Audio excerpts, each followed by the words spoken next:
The atmosphere inside Windsor Castle's administrative wing was suffocatingly quiet, the kind of stillness that usually precedes a historic catastrophe. Senior royal solicitors had not called an emergency gathering on a whim. Standing in that polished room were King Charles, Prince William, Princess and Queen Camilla, all summoned after archivists authenticated a newly unsealed addendum to the late Queen Elizabeth II's private estate instructions. When the lead solicitor unclasped the leather file, there were no introductory pleasantries or diplomatic cushions. He read the words exactly as they were written in the late monarch's undeniable handwriting. A permanent clause had been embedded into the royal property covenants, prohibiting Queen Camilla from ever holding private residential apartments, maintaining an independent administrative office, or exercising household command within the walls of Windsor Castle. The room fell into a frozen silence as the true scope of the document became clear. This was not a set of recommendations, nor was it a request subject to royal discretion. It was a legally binding command engineered by a monarch who had spent 70 years mastering the mechanics of power, designed specifically to outlast her own life, the reign of her son, and any future statutory changes. Charles stood motionless at the head of the table, his fingers pressed firmly against the dark mahogany. As king, he held supreme authority over state affairs, yet in this intimate administrative sanctuary, he was instantly paralyzed by a legal fortress built by his own mother. He looked at Camilla, whose initial confusion quickly curdled into cold disbelief. At first, Camilla assumed the document merely reiterated ceremonial protocols, perhaps limiting her presence during specific state banquets or restricting her balcony placements. But as the solicitor continued reading, the full scale of the ban was exposed. No overnight stays without formal authorization, no independent staff appointments, no control over guest suites, and most ruthlessly, no surviving widowhood rights within Windsor Castle should Charles pass away before her. Camilla's face drained of color as the reality sank in. She reached into her leather handbag, pulled out her electronic Windsor access card, and slapped it onto the polished table with a sharp, echoing click. The solicitor barely flinched. He simply slid the card toward the side of the desk and informed her with chilling professional detachment that palace security teams would deactivate the credential before sunset regardless. Overwhelmed by humiliation, Camilla demanded to know how the late queen could harbor such profound distrust toward her after so many years of dutiful service beside Charles. The king remained silent, staring down at the polished wood, while William exchanged a swift, knowing glance with Princess Anne. Behind their silence lay a deeply buried incident from years prior, an incident the family had desperately tried to pretend never happened. To understand why Elizabeth II took such an unprecedented step, one must look back to the final years of her reign. While the world watched the grand public ceremonies, a subtle power struggle was taking place behind the castle gates. Camilla's private household had been steadily expanding its administrative footprint, quietly filing requests for additional office spaces, greater authority over private guest suites, and stronger control over household personnel ahead of the eventual succession. To the late queen, Windsor was not merely a picturesque countryside residence. It was a sacred operational heart of the British Monarchy. It was where she had guided the nation through global crises, and where the royal legacy was preserved across centuries. The breaking point arrived shortly after a private memorial reception for Prince Philip. Camilla had privately instructed a senior housekeeper to begin reassigning the former East Terrace apartments for her own exclusive use during upcoming royal gatherings. Those rooms held deep emotional and historical significance, having belonged to Elizabeth's personal private quarters. To reassign them without explicit sovereign consent was more than a mere lapse in protocol. It was a clear signal that Camilla considered a transition of power already underway. When the shaken housekeeper discreetly approached Queen Elizabeth to confirm the order, the monarch's response was immediate and decisive. She summoned Camilla to her private study, picked up a proposed room assignment sheet, folded it without reading it aloud, placed it under a heavy silver paperweight, and uttered a phrase that chilled the room. "These rooms are not waiting for you." That very night, Elizabeth called Princess into her side and dictated the foundation of what would become the secret Windsor Clause. Back in the present, the emotional toll of that hidden history shattered the silence of the room. Camilla turned toward Charles, demanding that he exercise his sovereign prerogative to overturn his mother's decree. But Charles was trapped in an impossible dilemma. Overruling a legally binding command tied to the crown's private estate would not only spark an immediate constitutional crisis among royal trustees, but would also open a deep public rift with William&JHAN, who viewed the clause as a sacred trust. When Camilla asked Charles whether he would leave Windsor with her that evening, the king paused, looked toward the heavy oak doors, and admitted he had to stay for the remaining legal briefings. That brief hesitation wounded Camilla far deeper than any legal document ever could. The realization hit her with brutal clarity. Despite her title, despite her years of loyalty, she remained in the eyes of the institution's true guardians, an outsider locked out of the crown's most prized fortress. The cold, unforgiving reality of the unsealed clause continued to settle over the administrative chamber, transformational in its severity. As Camilla stood processing the sting of Charles's hesitation, the legal team turned to the second page of the confidential file, which had remained face down on the mahogany table.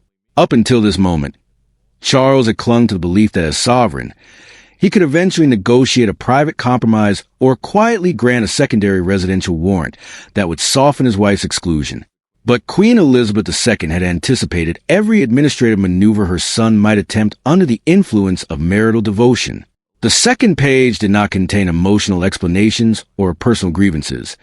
It outlined a precise, unassailable enforcement mechanism to guarantee that no future king could bypass or weaken the restriction through subtle domestic arrangements. The late queen had legally designated a single royal trustee with sole, unchallengeable authority to enforce the Windsor Clause. Her daughter, Princess Anne. A heavy stillness enveloped the room as the senior solicitor formally explained the parameters of Princess Anne's legal appointment. She had not been given ownership of Windsor Castle, nor was she granted superior status over the reigning king in matters of state. Instead, her mandate was razor-sharp and narrow. She was appointed as the permanent legal custodian of Windsor's residential and administrative integrity. Under the binding terms dictated by Elizabeth II, any proposed housing allocation, staffing request, or office setup connected to Queen Camilla required the explicit, written clearance of the Princess Royal. Should an order be issued by the king's household that attempted to grant Camilla unauthorized residential access or quiet administrative sway, and possess the absolute legal right to freeze the directive instantly without requiring parliamentary approval or sovereign consent. Charles stared at his sister, the weight of his mother's strategic foresight crushing whatever hope he had left. Queen Elizabeth had understood her children with merciless clarity. She knew Charles's deep capacity for emotional compromise when pressured by those he loved, and she knew equally well that and possessed an ironclad commitment to duty that no personal affection or royal hierarchy could ever bend. And did not smile, nor did she display any triumph as the solicitor placed the enforcement document before her. She looked directly at her brother and calmly stated that enforcing their mother's final command brought her no pleasure, but she would execute the trust placed in her without hesitation. She made it clear that Windsor's physical spaces were not private prizes to be distributed to appease personal relationships. They were symbols of the crown's institutional continuity, held in trust for future generations. The true operational impact of Anne's appointment became obvious within minutes. Turning her attention to recent administrative records, the Princess Royal produced a series of internal palace requests that had been quietly drafted by Camilla's senior advisors over preceding months. The documents revealed an intricate plan to establish a permanent Queen Consort's office within Windsor's administrative core.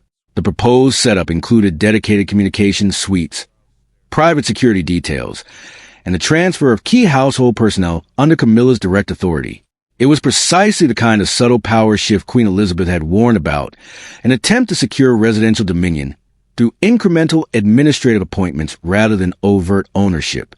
Without raising her voice, Princess Anne pulled out a fountain pen, signed an immediate suspension order across every single page of the proposal, and placed the dismantled plans in front of the solicitor.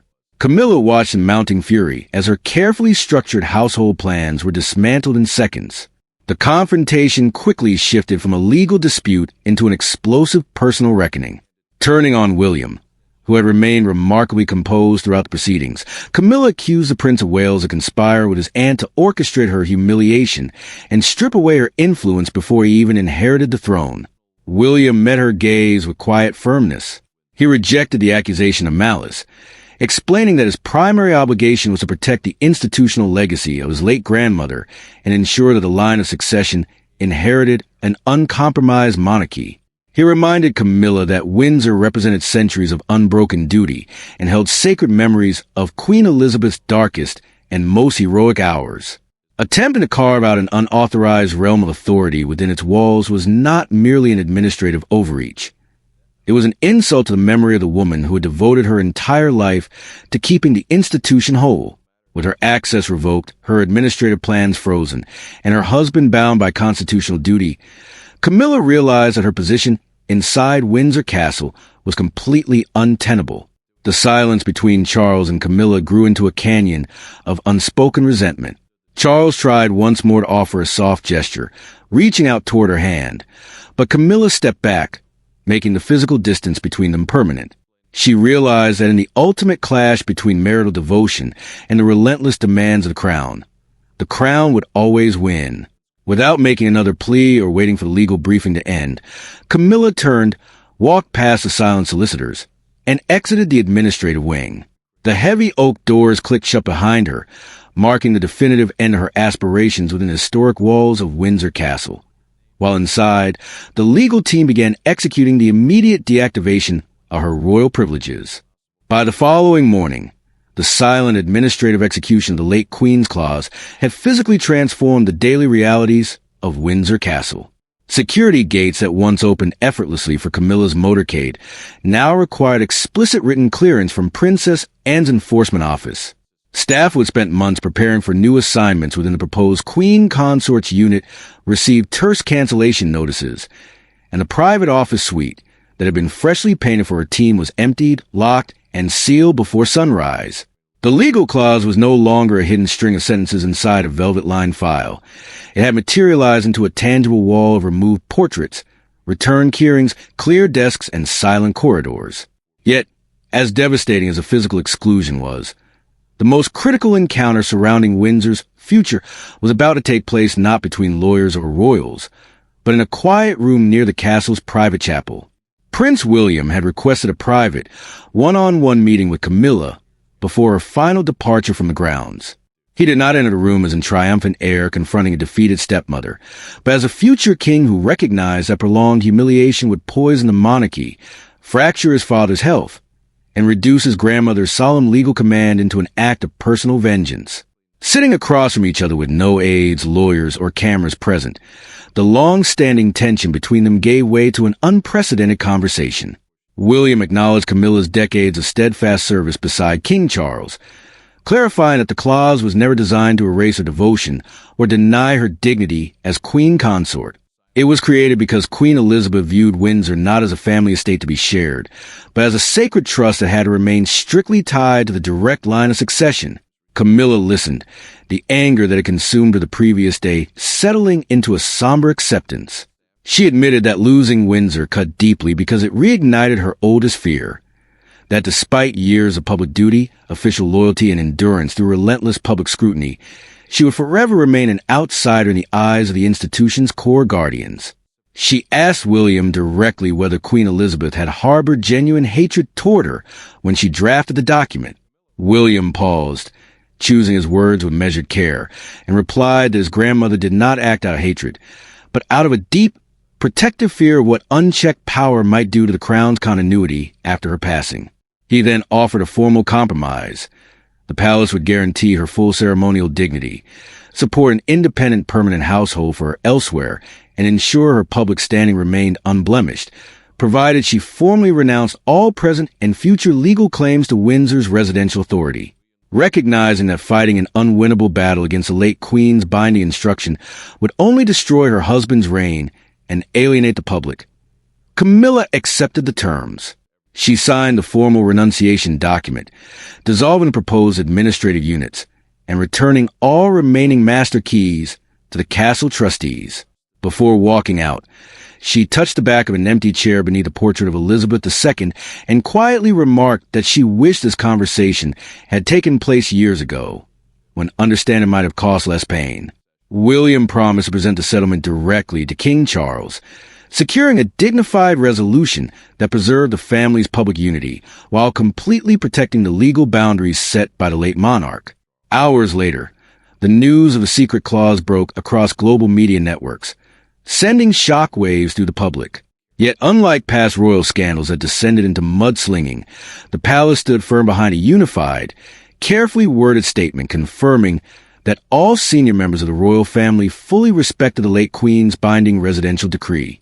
When Camilla returned to Windsor weeks later for an official memorial service, she did so under the exact terms of the agreement, entering to the public ceremonial gates, performing her duties beside King Charles with grace, and departing immediately upon the event's conclusion without entering the private apartments.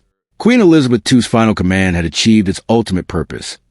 It did not destroy the royal marriage, nor did it destabilize the reign of King Charles. Instead, it established an unbreakable boundary between personal devotion and institutional duty, leaving Windsor Castle safely preserved for future generations, forever beyond possession, and protected by the absolute authority of the crown.